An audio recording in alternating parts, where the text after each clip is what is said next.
الحمدللہ رب العالمین والصلاة والسلام علی سید المرسلین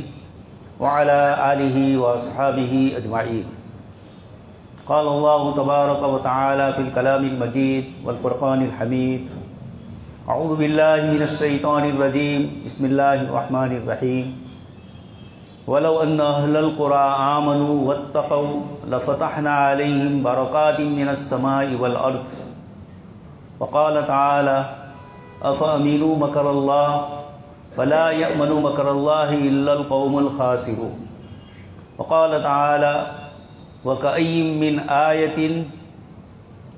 وَكَذَٰلِكَ۔ اللہ تبارک و تعالیٰ قرآن کریم کی ان آیات میں ہم اور آپ سب کو ارشاد فرماتے ہیں، وَلَوْ أَنَّ أَهْلَ الْقُرَىٰ آمَنُوا وَاتَّقَوْا لَفَتَحْنَا عَلَيْهِمْ بَرَكَاتٍ مِّنَ السَّمَاءِ وَالْأَرْضِ، کہ اگر یہ بستی والے، مکہ مکرمہ والے مراد ہے سب سے پہلے،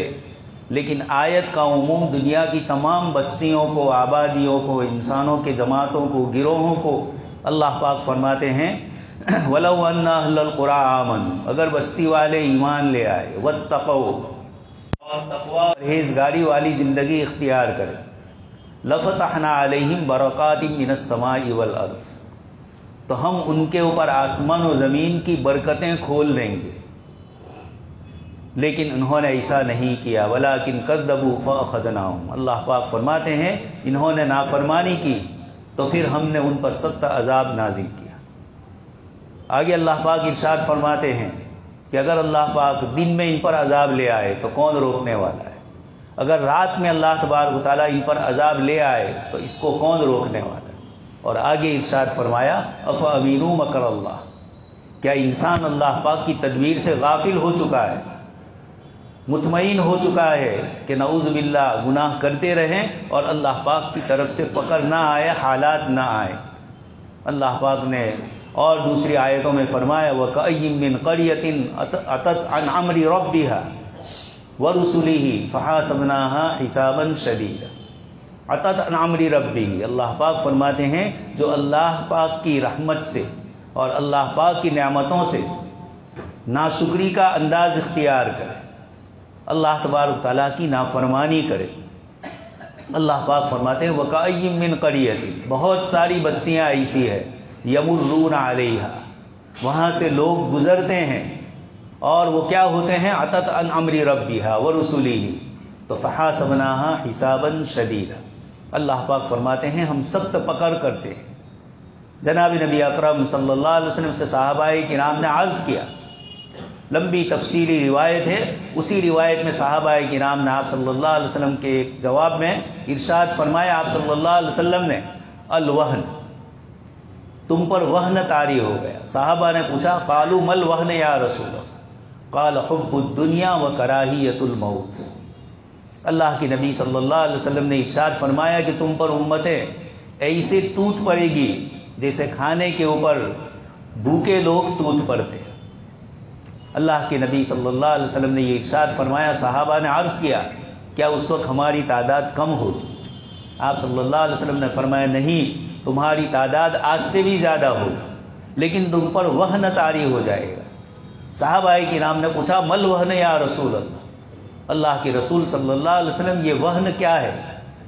آپ صلی اللہ علیہ وسلم نے دو چیزیں ارشاد فرمائی، حب الدنیا و کراہیت الموت، دنیا کی محبت اور اس کے نتیجے میں خود بخود موت سے آدمی ناپسندیدگی کرتا ہے۔ دنیا کی لذتوں میں، دنیا کی نعمتوں میں آدمی رچ بس جاتا ہے، یہاں کی چیزوں سے فائدہ اٹھانے میں اپنے آپ کو حلال اور حرام کی فکر نہیں کرتا ہے، حل من مزید، جہاں سے آئے جیسا آئے۔ اللہ تبارک و تعالیٰ ارشاد فرماتے ہیں ایسی بستیاں جن پر ہم نے انعامات اور احسانات کیے، وَذَكِّرْهُمْ بِأَيَّامِ اللَّهِ، سیدنا موسیٰ علیہ السلام سے اللہ پاک نے ارشاد فرمایا آپ اپنی قوم کو ایام اللہ کی یاد دلائیے، اور آگے فرمایا اِنَّ فِي ذَلِكَ، اس کے اندر صبر کرنے والے اور شکر کرنے والے دونوں کے لیے نشانیاں ہیں۔ تو آیت کریمہ مکہ والوں ہی سے صرف خطاب نہیں کر رہی ہے، قیامت تک آنے والے تمام انسانوں سے، ہر امت سے اللہ تبارک و تعالیٰ ارشاد فرماتے ہیں کہ ایمان اور تقوی یہ دو چیزیں ایسی ہے جس کی بنیاد پر اللہ تبارک و تعالیٰ کی طرف سے آسمان و زمین کی برکتیں نازل ہوتی۔ آج کا انسان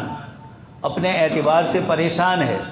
روزی روزگار کے اعتبار سے، اولاد کے اعتبار سے، دوسرے بہت سارے سماجی اور سوسائٹی کے معاملات سے،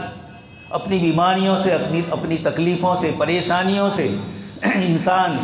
پریشان ہے۔ روزگار سے سب سے بڑی پریشانی روزگار کی ہوتی ہے۔ اللہ تبارک و تعالیٰ نے ان آیات میں فرمایا وَلَوْ أَنَّ أَهْلَ الْقُرَىٰ آمَنُوا وَاتَّقَوْا، اگر یہ بستی والے ایمان اور تقوی اختیار کریں گے۔ معلوم ہوتا ہے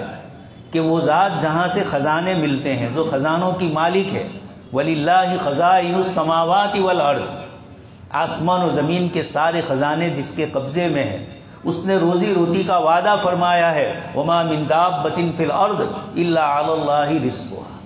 روئے زمین پر کوئی مخلوق ایسی نہیں ہے چلنے پھرنے والی، زندگی گزارنے والی، مگر اللہ پاک فرماتے ہیں اللہ پاک کے ذمے ان کا رزق ہے۔ حضرت انسان ہی کے متعلق نہیں فرمایا من دابۃ، ہر رینگنے والی، چلنے والی، پھرنے والی مخلوق اللہ تبارک تعالیٰ کے ذمے ان سب کا رزق ہے۔ سیدنا موسیٰ علیہ السلام سے اللہ پاک نے فرمایا، موسیٰ علیہ السلام کے سوال کرنے پر کہ آپ اپنی کروڑ کروڑ مخلوق کو کس طریقے سے روزی لیتے ہیں؟ موسیٰ علیہ السلام پہاڑی پر تھے، اللہ پاک نے فرمایا موسیٰ اپنا عصا ماریے اس پہاڑی پر۔ پتھر پر آپ نے زور سے عصا مارا تو اندر سے ایک سیل نکلی، کہا اور لگائی۔ کئی مرتبہ موسیٰ علیہ السلام نے پتھر سے اس پہاڑ کی سیل کے چھوٹے چھوٹے ٹکڑے توڑتے رہے، اندر سے دیکھا کہ ایک چھوٹا سا کیڑا ہے اور اس کے منہ کے اندر سبزہ ہے۔ یہ اللہ تبارک تعالیٰ ارشاد فرماتے ہیں اپنی روزی اور روزگار۔ قرآن کریم نے نماز کا ذکر فرمایا وَأْمُرْ أَهْلَكَ بِالصَّلَاةِ وَاسْتَبِرْ عَلَيْهَا لَا نَسْأَلُكَ رِزْقًا نَحْنُ نَرْزُقُكَ۔ اللہ پاک فرماتے ہیں آپ اپنے گھر والوں کو نماز کا حکم دیجئے اور خود بھی نماز پر جمے رہیے، اور آگے ارشاد اللہ پاک خود فرماتے ہیں ہم تم سے رزق نہیں مانگتے، وہ تو ارحم الراحمین ہے، سارے خزانے اس کے قبضے میں ہے، ساری مخلوقات کو وہ روزی دینے والا ہمیں یہ فرما رہا ہے نحن نرزقک۔ نماز کی پابندی کے اوپر، نماز کی ادائیگی پر گھروں میں اگر اللہ کی رضامندی والے اعمال ہو رہے ہیں تو برکات من السماء والارض، آسمان و زمین کی برکتیں ایسی اترے گی۔ حضرت امام مہدی کے تشریف لانے کے وقت جو حدیث شریف میں ذکر کیا، اور خود بادشاہوں کی خلافت کے دور میں، نیک اور صالح بادشاہوں کے دور میں اللہ تبارک تعالیٰ نے ایسی فراوانی فرمائی تھی۔ حضرت عمر ابن عبدالعزیز رحمۃ اللہ علیہ، اللہ پاک نے ان کے تقوی اور ان کی طہارت کے اوپر بنی امیہ نے جو ناجائز طریقے سے چیزیں لی تھی وہ سب اللہ کی راہ میں دے دی، بیت المال میں جمع کروا دی۔ اللہ تبارک تعالیٰ نے ان کے دور میں اتنی برکتیں عطا فرمائی، اتنی برکتیں عطا فرمائی، اور ساتھ میں لوگ تسلسل کے ساتھ ایمان میں داخل ہو گئے۔ سمرقند، بخارا، یہ سارے علاقے فتح ہوئے، اور ایک شخص نے جا کر حضرت عمر ابن عبدالعزیز رحمۃ اللہ علیہ سے فرمایا کہ ہمارے علاقے میں جو مسلمانوں نے جس علاقے پر قبضہ کیا وہ ناجائز طریقے سے۔ حضرت عمر ابن عبدالعزیز رحمۃ اللہ علیہ نے فوراً اپنے آدمی بھیجے، کہا وہاں تحقیق کرو۔ تحقیق کی، پتہ چلا تو جو شہر فتح کر لیا تھا وہ واپس دے دیا گیا، اور کہا کہ اب ہم اور تم یا تو صلح پر آبادہ ہو، لڑائی۔ عیسائیوں نے کہا ہمیں لڑنا نہیں تھا، ہمیں تمہارے دین اسلام کی اور جناب نبی اکرم صلی اللہ علیہ وسلم کی جو سنتیں اور آپ کا جو طریقہ ہے اور ہماری کتابوں میں ان کے متعلق جو لکھا ہے یہ دیکھنا تھا کہ ان کے ماننے والے اس پر عمل کرتے ہیں یا آپ لوگوں نے فتح کیے ہوئے شہر کو واپس کر دیا۔ یہ دلیل ہے کہ آپ شہروں کو اور ملکوں کو فتح کرنے نہیں آئے ہیں، آپ اللہ کا پیغام پہنچانے کے لیے آئے۔ تو یہ اللہ تبارک و تعالیٰ نے ان آیات میں بتلایا۔ امت کو غور کرنا ہے، حضرت آدم علیہ السلام سے لے کر قیامت تک اللہ پاک نے جو اصول اور نظام وابستہ کیے ہیں، فطرت اللہ التی فطر الناس علیہا، اور سنت اللہ پاک کی عادت مبارکہ جو رہی، اللہ پاک نے مختلف آیات میں اس کو ذکر فرمایا، اپنی قدرت اور طاقت کو بتلایا۔ حضرت عزیر علیہ السلام ایک بستی کے پاس سے گزر رہے ہیں، او کالذی مر علی قریۃ وہی خاویۃ علی عروشہا قال انا یحیی اللہ۔ حضرت عزیر علیہ السلام بستی سے گزر رہے ہیں، ساری ویران ہو چکی ہے، اس کی چھت گر گئی ہے اور دیواریں اس کے اوپر آ چکی ہیں، اور آپ نے فرمایا کہ اللہ پاک کیسے ان کو زندہ کریں گے۔ یہ حضرت عزیر علیہ السلام کے دل میں، اللہ کے نبی ہے، ایک دل میں خیال آیا۔ آگے آیت کریمہ میں موجود ہے کہ اللہ تبارک و تعالیٰ نے حضرت عزیر علیہ السلام کو بھی فَأَمَاتَهُ اللَّهُ مِئَةَ عَامٍ، اللہ پاک نے 100 سال تک آپ کو سلایا۔ قرآن کریم نے اس موقع پر آپ کے ساتھ جو آپ کھانا لے کر گئے تھے، اس کھانے کے متعلق فرمایا لم یتسنہ، یہ کھانا ایک دن 2 دن میں بگڑ جاتا ہے۔ 100 سال کے بعد بھی جب وہ کھانا حضرت عزیر علیہ السلام زندہ ہوئے، بیدار ہوئے، اور اس کے بعد اللہ پاک نے فرمایا، قرآن کریم کی آیات ہے کہ آپ دیکھ لیجئے، فَأَمَاتَهُ اللَّهُ مِئَةَ عَامٍ ثُمَّ بَعَثَ، اور پھر اس کے بعد آگے اللہ پاک نے فرمایا کہ آپ خود انتقال کر چکے، آپ کا گدھا وہ بھی انتقال کر چکا۔ 100 سال تک ایسی مخلوق جو لمبی مدت زندہ رہتی ہے وہ تو انتقال کر گئی، یا اللہ پاک کی طرف سے روحانی موت دے دی گئی۔ لیکن وہ چیزیں جو روزانہ بگڑ جاتی ہے، اللہ پاک نے ارشاد فرمایا کہ آپ کا کھانا نہیں بگڑا۔ یہ اللہ پاک اپنی کمال قدرت بتلا کر انسانوں کو بتلاتے ہیں کہ جب تم ایمان اختیار کرو گے تو ایمان کی سب سے بڑی برکت یہ ہوگی کہ آدمی جب ایک اللہ کو اپنا خالق اور مالک سمجھ لیتا ہے، زندگی کی یہ جو روٹین ہے وہ اس کے حکم سے چلتی ہے۔ اسی کو آیت میں فرمایا افامنوا مکر اللہ، کیا انسان غافل ہو گئے ان یأتیہم عذاب، کہ ان پر عذاب آ جائے دن میں بیاتن، رات میں آ جائے، دن میں آ جائے، اور وہ دیکھنے والے ہو جائے۔ قرآن کریم میں قوم لوط کا جو ذکر فرمایا، اور اسی طرح قوم ثمود کا سورہ ہجر میں، وہاں اللہ تبارک تعالیٰ نے فرمایا کہ ہم نے ان کو پکڑا مصبحین، مشرقین، اشراق کے وقت میں، صبح کے وقت میں۔ یہ قرآن کریم کی آیت میں فرمایا عام متن عذاب رات کو آتا ہے۔ اللہ پاک فرماتے ہیں کہ وہ اطمینان کے اوقات جس میں تمہیں کسی کا خطرہ نہیں تھا، لیکن ہماری طرف سے وہ چیز آئی، اور اللہ تبارک تعالیٰ نے فرمایا ہیہات ہیہات لما توعدون، سب کچھ اللہ کی طرف سے تباہ و برباد کر دیا گیا۔ اس کو قرآن فرماتا ہے افامنوا مکر اللہ۔ ایک طرف یہ فرمایا کہ ایمان اور تقوی برکات کو لاتے ہیں۔ ایک مومن اور ایک مسلمان کو یقین ہونا چاہیے کہ ایمان اور تقوی کی بنیاد ہی پر اللہ تبارک و تعالیٰ نے برکات کا ان آیات میں فیصلہ فرمایا، اور اگر ناشکری کی تو اللہ تبارک و تعالیٰ نے قوم سبا کا کیا حال فرمایا 22ویں پارے میں اللہ پاک نے اس کو تفصیل سے بتلایا۔ دوستو اور بزرگوں، ان آیات اور ان احکامات اور قرآن کریم میں ذکر کیے گئے ان واقعات کی روشنی میں یہ معلوم ہوتا ہے کہ اللہ تبارک و تعالیٰ اس کائنات کے نظام میں جو کچھ تبدیلیاں لاتے ہیں، قوموں کا جو عروج اور زوال ہوتا ہے، قوموں کے ساتھ مختلف قسم کے حالات آتے ہیں، یہ کہیں انسانوں کی طرف سے نہیں آتے۔ صورت اعمال ماں صورت نادر شاہ گرفت، شامت اعمال ماں صورت نادر شاہ گرفت۔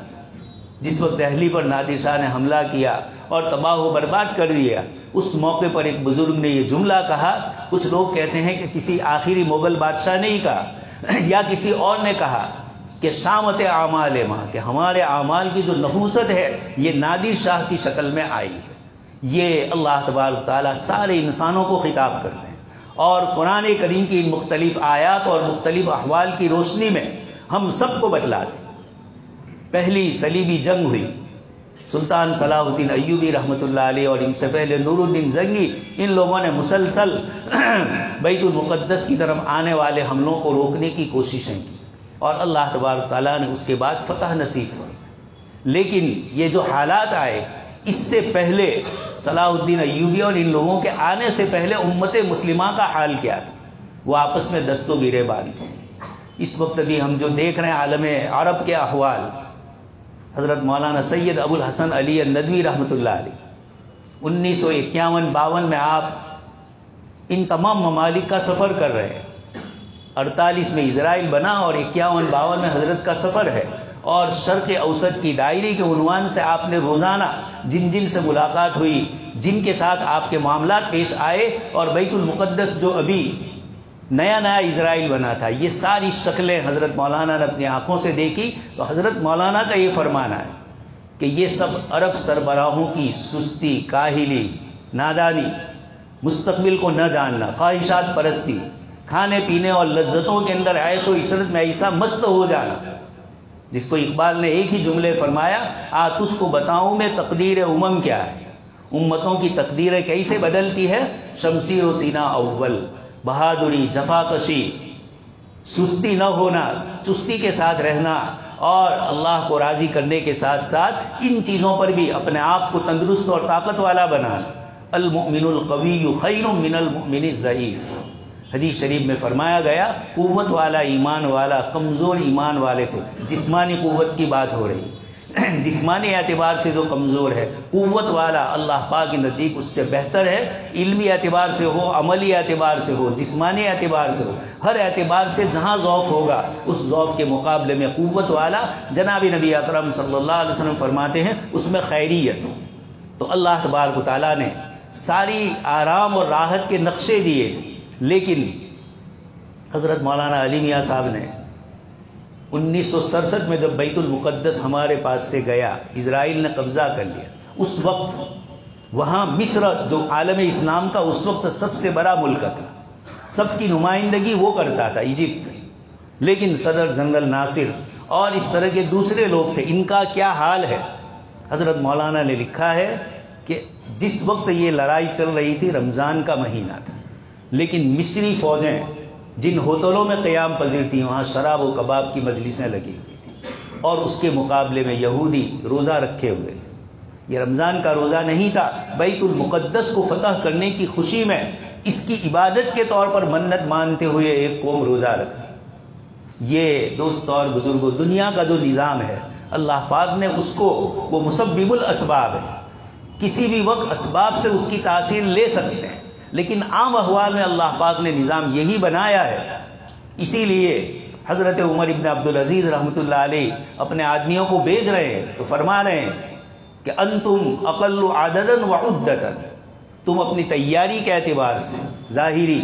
اور تعداد کے اعتبار سے کم ہو، جب اس موقع پر ایمان اور کفر کا مقابلہ ہوگا، قوت اور قوت کا مقابلہ ہوتا ہے تو زیادہ قوت والے کامیاب ہوتے ہیں، لیکن جب ایمان اور دنیا کی مادی چیزوں کا مقابلہ ہوتا ہے تو اللہ تبارک و تعالیٰ ایمان کو غالب فرماتے ہیں۔ یہ پوری حضرات انبیاء کرام علیہ السلام کی، حضرت آدم علیہ السلام سے لے کر قیامت تک تمام انبیاء کے ساتھ اللہ پاک کا یہ معمول رہا، اور اللہ تبارک و تعالیٰ نے فطرت کے مطابق اسی طریقے سے کم من فئۃ قلیلۃ غلبت فئۃ کثیرۃ بإذن اللہ، اللہ پاک نے یہ نظام بتلایا ہے کہ ایمان کا جب مقابلہ ہوتا ہے، آپ دیکھ رہے ہیں حالات جس طریقے سے ہو، یہ بتلاتے ہیں کہ جب بھی ایمان والے دنیا اور دنیا کی لغویات میں مشغول ہو گئے، خواہشات پرستی میں لگ گئے، کھانے پینے اور زندگی کے نقشوں کو صرف دنیا ہی میں منحصر کر لیا، اللہ پاک کی رضامندی کا خیال نہیں کیا، اسی طرح اپنی قوم، اپنا ملک، اپنا کلچر، اس کو چھوڑ کر جب دوسروں کے کلچر کو اپنا لیا جاتا ہے، آپ دیکھ رہے ہیں ہندوستان میں انگریز آئے تھے، سخت ملک، سرد ملک سے آئے ہیں گرم ملک میں، اور یہاں آ کر انہوں نے ہمیں شرٹ پین اور کوٹ پتلون دے دیا، وہ یہاں چھوڑ کے گئے، انہوں نے یہاں کے حالات کے حساب سے لباس نہیں بنے۔ یہ ہر قوم کا اپنا ایک لباس، ایک شعار اور ایک اس کی عظمت رفتار کی نشانیاں ہوتی ہیں۔ جب کوئی قوم اپنا تشخص، اپنا کلچر اور اپنی خصوصیات کو چھوڑ دیتی ہے تو تاریخ کا یہ تجربہ ہے کہ جس طریقے سے بارش کے اندر پانی میں کوڑا کرکٹ بہہ جاتا ہے، وہ قومیں اس طریقے سے بہہ جاتی ہے۔ اللہ تبارک تعالیٰ نے اسی لیے ہمیں اور آپ کو متوجہ فرمایا،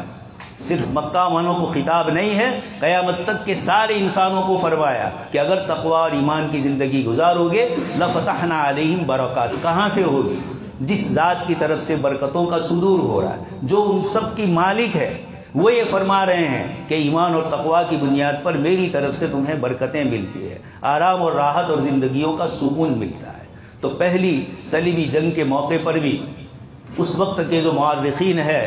اتہاس لکھنے والے ہیں، مسلمان مورخین، ایک خزرجی بہت بڑے اس وقت کے عالم اسلام کے مورخ ہیں، انہوں نے یہی منظر بتلایا کہ ایک طرف صلاح الدین، نور الدین جنگی کیا کر رہے تھے اللہ کے بندے، اور دوسری طرف دوسرے علاقوں کے سربراہوں نے کس طریقے سے اپنے آپ کو دوسری طاقتوں کے تابع کر دیا تھا۔ قوم کے اندر غداری کر کے جو لوگ، یہ انگریز قوم اور یورپ کی قوم، یہ عجیب قوم ہے، جب ان کا کوئی بڑے سے بڑا بھی کوئی غلطی کرتا ہے تو اس قوم میں احتساب ہوتا ہے، نگرانی ہوتی ہے کہ آخر کیا ہوا، یہ تحقیقات ہوتی ہے اور اس کے بعد صحیح نتیجے پر پہنچ۔ ہندوستان میں لارڈ رابرٹ کلائیو جس نے بنگال فتح کیا اور اتنا بڑا وہ وہاں کا، ابھی اس وقت ایسٹ انڈیا کمپنی تھی، انگریز گورنمنٹ نہیں آئی تھی، لیکن اس نے کوئی غلطی کی، جب پتہ چلا تو اس کے بعد اس کو اس کے عہدے سے معزول کر دیا۔ انگلینڈ کا راجا دوسری جنگ عظیم میں بہت کچھ اس نے کیا، لیکن چرچل اس کے بعد اس کو حکومت سے ہٹایا گیا۔ اس کی وہ کمزوریاں جو ایک قوم کو کمزور کر دیتی ہے، وہ اس نے جو اقدامات کیے تھے تو اس کی بنیاد پر اس کو ہٹایا گیا۔ یہ اللہ تبارک تعالیٰ نے اس قوم کو شعور دیا ہے، نفع اور نقصان کو وہ سمجھتی ہے، اور خاص کر کے ملکی اور قومی غداری کو وہ برداشت نہیں کر سکتی۔ حالانکہ وہاں نیشنلزم اور اپنے اپنے علاقوں کے اعتبار سے بہت کچھ وہ چیزیں ہوتی ہیں ملکی، لیکن ملکی مفادات کو ترجیح دی جاتی ہے۔ صلاح الدین ایوبی رحمۃ اللہ علیہ کے زمانے میں بھی یہ چیز نہیں تھی۔ اس کے بعد تاتاریوں کا حملہ ہوا، اس وقت بھی کون ان کو لانے والا ہے، کس بنیاد پر لایا گیا، وزیر نے کیا کیا، خوارزم شاہ نے کیا غلطی کی۔ عالم اسلام کا ایک بہت بڑا حادثہ پیش آیا تھا صلیبی جنگوں کے بعد، یہ دوسرا 6 اور 7ویں صدی ہجری میں، اور عالم اسلام کی اینٹ سے اینٹ بجا دی گئی تھی۔ پورے علاقے کے علاقے تباہ و برباد، ہلاکو خاں، چنگیز خاں، ان کی طرف سے جو ہوا تھا سب کچھ یہ ہو گیا۔ لیکن سر مسٹر ولیم میول لکھتے ہیں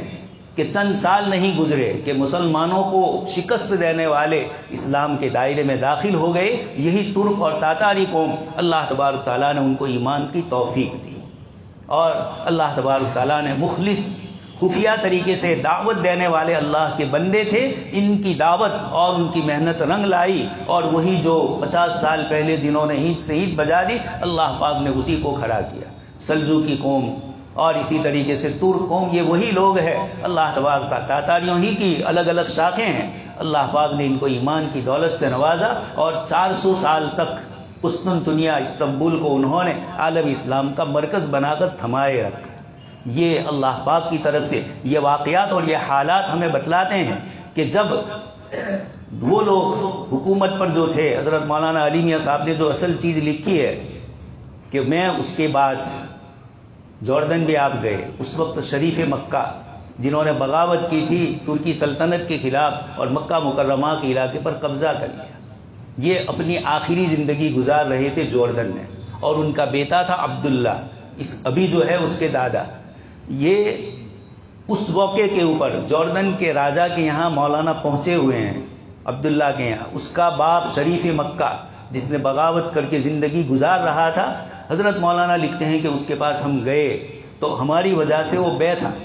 سویا ہوا تھا، بیمار تھا، کمزور تھا، اور پھر گیا۔ گرتے ہوئے اس نے یہ جملہ کہا اپنے بیٹے عبداللہ کو کہ یاد رکھنا مجھے میرے گناہوں کی سزا مل رہی ہے، تم اس طرح مت کرنا۔ لیکن وہی چیز بعد میں ہوئی اور سرسد میں وہ بھی گیا۔ تو بتلانا یہ ہے کہ اللہ تبارک تعالیٰ اصول اور ضابطے بتلاتے ہیں۔ اللہ تبارک تعالیٰ جب اخلاص کے ساتھ بندے عمل کرتے ہیں، حضرت داؤد علیہ السلام، جالوت اور طالوت کا واقعہ قرآن نے ذکر کیا، اور وہیں فرمایا فَهَزَمُوهُمْ بِإِذْنِ اللَّهِ، اللہ کی اجازت سے، اللہ کے حکم سے، اللہ پاک کی طرف سے یہ چیلنج ہوا، اور داؤد علیہ السلام نے وَقَتَلَ داؤد جالوت، اللہ پاک نے آگے اصول اور نظام بتلایا۔ تو یہ قرآن اور حدیث اور یہ امت مسلمہ کو اللہ پاک کی طرف متوجہ کرنے والی آیتیں، اللہ پاک ہمیں صاف صاف بتلاتی ہے کہ یہ میرے اصول اور ضابطے ہیں۔ اس لیے ہندوستان میں بھی جو حالات کروٹ لے رہے ہیں، عجیب و غریب روزانہ نئی نئی چیزیں آ رہی ہے، اور اللہ پاک کی طرف سے جو حالات آ رہے ہیں، آ چکے ہیں، اور مستقبل میں کیا آ سکتے ہیں، اللہ تبارک تعالیٰ نے قرآن اور حدیث کی روشنی میں ہی ہمیں بتلایا کہ اگر تم ایمان اور تقوی پر ہوں گے۔ حضرت یوسف علیہ السلام پر سارے حالات آئے، جیل میں جانا پڑا، کنویں میں ڈالا گیا، ساری بے عزتیوں کی ظاہری شکلیں اپنائی گئی، لیکن اللہ پاک نے کامیاب فرمایا انت یوسف قال انا یوسف وہذا اخی قد من اللہ علینا، میرا اپنا ذاتی کوئی عمل نہیں ہے، اللہ پاک نے احسان فرمایا۔ اور پھر حضرت یوسف علیہ السلام نے انسانوں کو ایک اصول بتلایا جس کو قرآن نے نقل فرمایا، انہ من یتقی ویصبر فإن اللہ لا یضیع اجر المحسنین۔ تقوی اختیار کریں اور صبر سے کام لیں۔ صبر بہت ساری تفصیلی چیز ہے، کسی کی تکلیف کو برداشت کر لینا آنے والی کسی کی طرف سے، اس کو اکیلے صبر نہیں کہتے ہیں۔ حبس النفس علی الطاعہ، خود اللہ کی نبی صلی اللہ علیہ وسلم کو اللہ پاک فرماتے ہیں وَاصْبِرْ نَفْسَكَ مَعَ الَّذِينَ يَدْعُونَ رَبَّهُمْ۔ یہاں کون سا صبر ہے؟ آپ صلی اللہ علیہ وسلم کو عمار، بلال، سلمان، یہ جو صحابہ کرام ہے جو بیچارے نہتے ہیں اور صرف دین کی نسبت سے مدینہ منورہ میں آئے ہیں، 24 گھنٹے اللہ کے رسول صلی اللہ علیہ وسلم کی مجلس میں بیٹھتے ہیں، یریدون وجہ، ایک ہی نیت ہے اللہ پاک کو راضی کرنا، تو اللہ پاک اپنے نبی کو فرماتے ہیں ان کی مجلس میں بیٹھے۔ حضرت نوح علیہ السلام سے کہا گیا اتبعک الارذلون، آپ کی پیروی تو سماج کے نچلے طبقے نے کی۔ حضرت نوح علیہ السلام نے فرمایا وما انا بطارد المؤمنین، ان ایمان والوں کو میں دور نہیں کروں گا اپنے سے۔ تو یہ ایمان اور تقوی ہوتا ہے جس کی بنیاد کے اوپر قومیں ترقی کرتی ہے۔ آپ کو بتلایا کس کس طریقے کے حالات ہوئے۔ حضرت مولانا نے اس کے بعد بھی 1967 کے بعد بھی ایک مستقل کتاب لکھی اور حالات بتلائے عرب ملکوں کے۔ تو دوستو اور بزرگوں، ہماری آنکھوں کے سامنے سے جو چیزیں ہوتی ہے ہم اس کو صرف نظر کر لیتے ہیں، ہم سمجھتے ہیں تاریخ کا ایک حصہ ہے، یہ حصہ نہیں ہے۔ اللہ پاک فرماتے ہیں لقد کان فی قصصہم عبرۃ لأولی الالباب، عقل مندوں کے لیے انبیاء کرام علیہ السلام اور دوسرے جو واقعات اللہ پاک نے ذکر فرمائے، لوگوں کے لیے اس میں عبرت ہو۔ اللہ پاک نے اپنی قدرت اور طاقت بتلائی۔ اسی حضرت عزیر علیہ السلام کے واقعے کے بعد دوسرا واقعہ قرآن نے ذکر فرمایا